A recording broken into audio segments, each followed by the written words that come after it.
हे राम, हे भगवान, इतनी सर्दी मैंने तो अपनी पूरी जिंदगी में नहीं देखी। ये जाड़ा मेरे बहू बेटे को खा गया। हम ना जाने क्या क्या देखना पड़ेगा इस बुढ़ापे में। पता नहीं भगवान क्या क्या दिन दिखाएंगे। दादी, दादी, मुझे बहुत ठंड लग रही है। दादी, दादी, मुझसे सांस नहीं लिया जा रहा है। कुछ तो करो दादी, मुझे बहुत ज्यादा ठंड लग रही है। क्या ये ठंड मुझे भी मार देगी, जैसे मेरे माँ और पिताजी को मार डाला? नहीं नहीं मेरे बेटे, ऐसी बात नहीं करते। मैं तुम्हें ठंड से बचाने की कोशिश कर रही हूँ।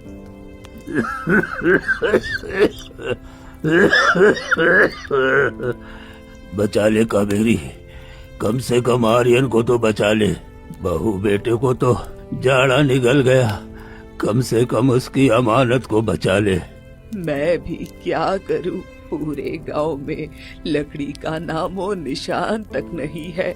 अब तो मैं घर के दरवाजे खिड़कियां भी तोड़कर जला चुकी हूँ। ये सर्दी खून जमा रही है, चूल्हे में आग नहीं बची है और आसमान बर्फ बरसा रहा है।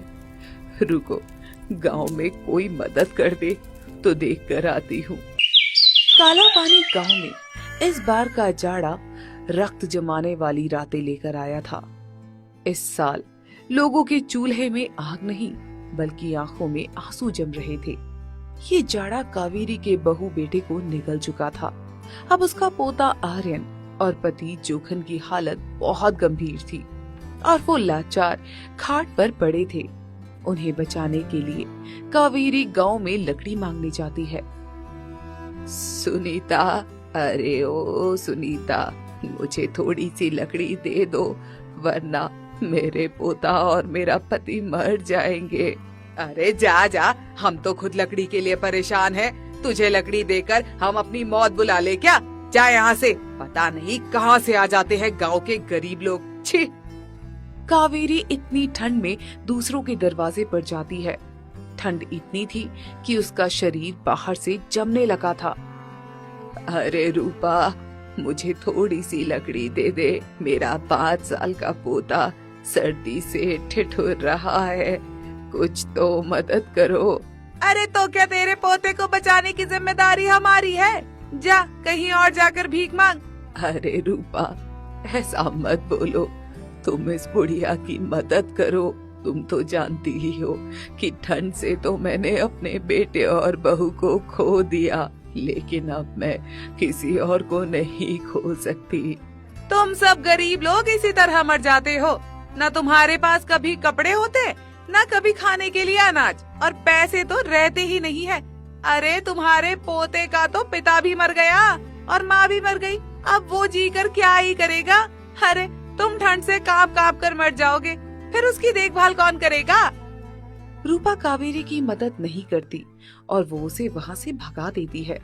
कावेरी गांव में जाकर रो रो कर बोलती है, अरे कोई तो मेरी मदद करो, कोई तो रहम खाओ, कोई तो मेरे पोते, मेरे पति को बचा लो।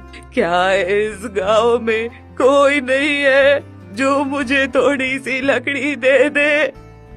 कावेरी गांव की सड़कों पर चिल्ला चिल्ला कर लकड़ी की भीख मांगती है, लेकिन उसे कोई लकड़ी नहीं देता। वो घर लौटती है। छोटू, अरे ओ छोटू, उठना, उठ जा बेटा, अपनी दादी को परेशान मत कर, उठ जा। अरे अरे सुनते हो, छोटू उठ नहीं रहा।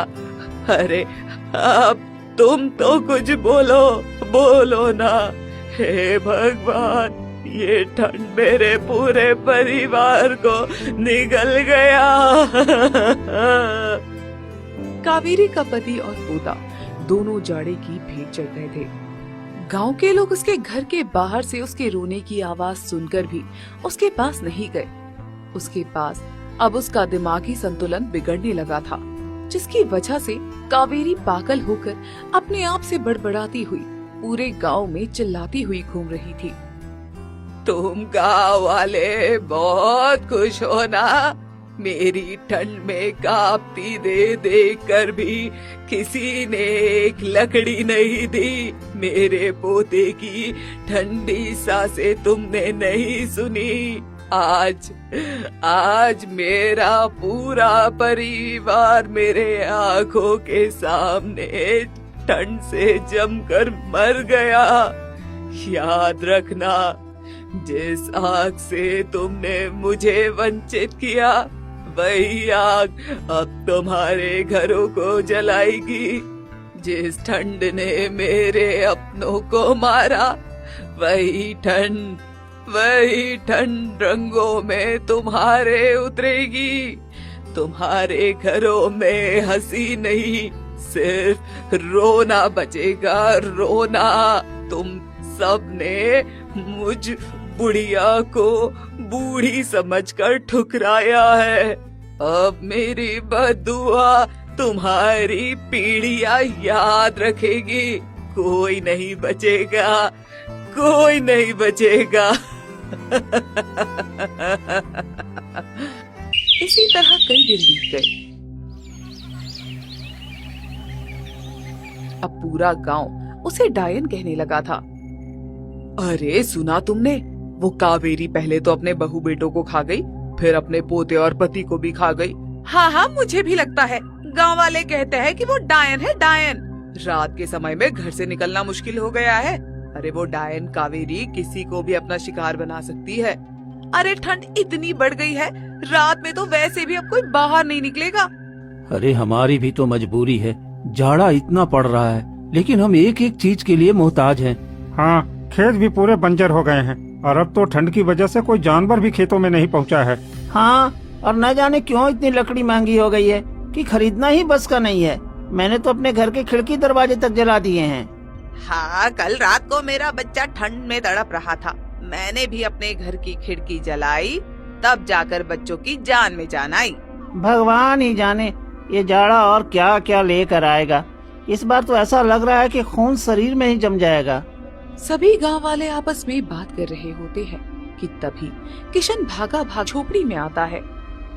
बैजी जल्दी चलो, मेरा छोटू मर जाएगा। क्या हो गया किशन, इतना हड़बड़ा क्यों रहे हो? बैजी, छोटू सांसें नहीं ले पा रहा है, वो कुछ बोल भी नहीं पा रहा है, उसकी सांसें उखड़ रही है। चलो चलो जल्दी चलो, मैं तुम्हारे साथ चलता हूँ। वैद्य जी जल्दीबाजी में किशन के साथ जाते हैं और छोटू की नब्ज पकड़कर देखते हैं। किशन, छोटू को दवा की नहीं गर्मी की जरूरत है। उसे बचाने के लिए रात भर आग जलानी होगी, वरना हम उसे नहीं बचा पाएंगे। लेकिन वैद्य जी, छोटू को हुआ क्या है, आप बताइए ना। तुम्हारे छोटू के फेफड़े में सूजन आ गई है। अगर आज रात इसे गर्माहट नहीं मिली तो इसे बचाना मुश्किल हो जाएगा। लेकिन वैद्य जी, मैं लकड़ी कहाँ से लेकर आऊँ? अब तो मुझे जंगल की तरफ ही जाना पड़ेगा लकड़ी लाने के लिए। हाँ बेटा, इसे बचाने का बस एक ही रास्ता है अब। वैद्य जी, आप मेरे छोटू के पास बैठो, मैं जंगल से लकड़ी लेकर आता हूँ। किशन अपने घर से निकलकर भागते हुए जंगल की तरफ जाता है, लेकिन गांव की चौपाल में ही गांव का मुखिया उसे रोक लेता है। अरे ओ किसान, अरे कहाँ जा रहा है इतनी ठंड में? तुझे दिखता नहीं, हाड़ कपा देने वाली ठंड पड़ रही है। मुखिया जी, मेरा छोटू ठंड की वजह से बीमार हो गया है, उसके फेफड़ों में सूजन आ गई है। अगर उसे आज की गर्मी नहीं मिली तो वो मर जाएगा, इसलिए जंगल से लकड़ी लेने जा रहा हूँ। अरे रुक तो जरा, तू अकेला नहीं है जिसके घर में बच्चा बीमार है। यहाँ पूरे गांव की एक जैसी हालत है। लेकिन तुझे पता है, ठंड का देवता नाराज है। जो भी जंगल की लकड़ी लाकर आग जलाएगा, ठंड का देवता नाराज हो जाएगा और उसे गांव से बाहर निकाल दिया जाएगा। लेकिन मुखिया जी, अगर लकड़ी नहीं मिली तो मेरा बेटा ठंड से मर जाएगा। तो भी अपने घर की खिड़की दरवाजे जला दे, हमने तो ऐसे ही अपने बच्चों को बचाया है। अरे वो तो मैं कब का जला चुका हूँ, लेकिन अब मेरा छोटू ठंड से ठिठुर रहा है, मुझे उसके लिए और लकड़ी चाहिए। लेकिन तेरे छोटू को बचाने के चक्कर में हम ठंड के देवता को नाराज नहीं कर सकते। अगर तू जंगल लकड़ी लाने गया तो हम तुझे और छोटू को गांव से बाहर निकाल देंगे। अगर तुम्हें इतनी ही लकड़ी की जरूरत है तो मुझसे लकड़ी खरीद लो। मेरे गोदाम में तो बहुत सारी लकड़ी पड़ी है, पूरे गांव के लोग मुझसे ही लकड़ी खरीदते हैं। लेकिन मुखिया जी, मेरे पास एक भी पैसे नहीं है, तो मैं लकड़ी कैसे खरीद सकता हूँ? कुछ तो रहम करो, एक बच्चे की जिंदगी का सवाल है। सुनो गाँव वालों, अगर ये जंगल से लकड़ी काट कर लाएगा तो इसकी वजह से जंगल के देवता नाराज हुए तो हम कुछ नहीं कर पाएंगे। सभी को और ज्यादा भुगतना पड़ेगा। हाँ, अरे किशन, तू पागल हो गया है क्या? क्यों हम सबकी जान को खतरे में डाल रहा है? वैसे ही हम पर इतना खतरा मंडरा रहा है। देख किशन, वैसे ही हम सब परेशान हैं। न घर में खाने को अनाज है और न ही जलाने को लकड़ी। अब तू हमारे लिए मुसीबत मत बन। हाँ किशन, ठंड के देवता को नाराज करने से कोई फायदा नहीं है। जा अपने घर लौट जा। तुम लोग कुछ भी कहो, मैं तो आज जंगल से लकड़ी काट कर ही रहूंगा। अरे किशन, तू पगला गया है क्या? हाँ, ऐसी सर्दी में अगर गांव से निकाल दिया गया तो कहाँ जाएगा अपने बेटे को लेकर? हाँ, तेरा बेटा तो बीमार भी है। जा बैजी से दवा ले और इलाज कर, समझा? गांव वालों की बातें सुनकर किशन उल्टे पैर अपने घर को लौट जाता है। गांव का मुखिया अफवाह फैला देता है कि जंगल से जो भी लकड़ी लाने जाएगा तो जंगल के देवता नाराज हो जाएंगे। मुखिया ने अपने गोदाम की लकड़ियां बेचने के लिए यह अफवाह फैलाई थी कि सभी गांव के लोग मजबूर होकर उसी से लकड़ी खरीदेंगे और वो बहुत सारा पैसा कमा सके। लेकिन कुछ ही दिन बाद जैसे ही गांव में सन्नाटा होता है, अचानक गांव भर में एक साया अपने हाथ में आग लेकर घूमने लगती है और रूपा उसे देख लेती है। अरे भागो भागो सब लोग अपने अपने घरों के अंदर, वो डायन कावेरी आ रही है और हम सबको जला देगी। अरे क्या हुआ रूपा, इतनी जोर जोर से क्यों चिल्ला रही है? अरे मैंने अभी अभी कावेरी के साए को देखा है, उसके हाथ में जलती हुई लकड़ी थी, वो हम सबको जला देगी। अरे हाँ, मैंने भी अपने घर की खिड़की से देखा, एक साया अपने हाथ में लकड़ी लेकर गांव में घूम रही थी। अरे हम लोगों ने उसकी मदद नहीं की थी ना, इसलिए अब वो बदले में पूरे गांव को जला रही है। रात के सन्नाटे में पूरा गांव एक साथ इकट्ठा हो जाता है और गांव में कावेरी के साए की चर्चा होने लगती है, जिसकी आवाज सुनकर किशन अपने घर से बाहर आता है और उसे अपने घर के बाहर एक आग का घेरा दिखाई देता है।